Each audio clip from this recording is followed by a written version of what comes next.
হায়দ্রাবাদকে উড়িয়ে আইপিএলের ফাইনালে কলকাতা। আইপিএলে দুইবার চ্যাম্পিয়ন হলেও কোনো আসরের লিগ পর্বের এমন দাপটে অবস্থান ছিল না কলকাতা নাইট রাইডার্সের। 14 ম্যাচে 9টিতে জিতে এবার তারা সবার আগে প্লে অফে পা রেখেছিল। আরেকটি ম্যাচ ভেসে যায় বৃষ্টিতে। প্রথম কোয়ালিফায়ারের অবশ্য তাদের আজকের প্রতিপক্ষ ছিল শক্তিশালী সানরাইজার্স হায়দ্রাবাদ।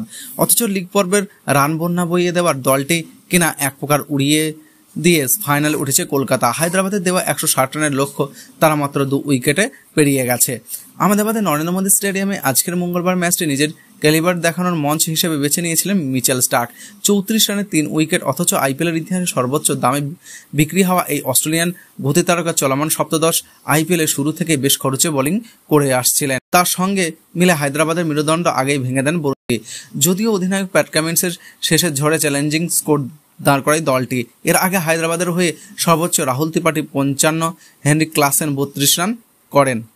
চন্দ্র আশ্বিনকে দেওয়া এক সাক্ষাৎকারে ভারতের বিশ্বকাপ জয়ী ক্রিকেটার তথা কলকাতা নাইট রাইডার্সের মেন্টর গৌতম গম্ভীর বলেছেন, আমার মধ্যে সবচেয়ে বড় যে প্রশ্নটা আসে, কতজন তরুণ ক্রিকেটার টেস্ট খেলতে চায়। আশা করব আইপিএল কখনো দেশের হয়ে খেলার শর্টকাট রাস্তা হয়ে দাঁড়ায় না। গম্ভীর আরও বলেছেন যে আন্তর্জাতিক টি-20 ক্রিকেটে খুব বেশি প্রতিদ্বন্দ্বিতা দেখা যায় না।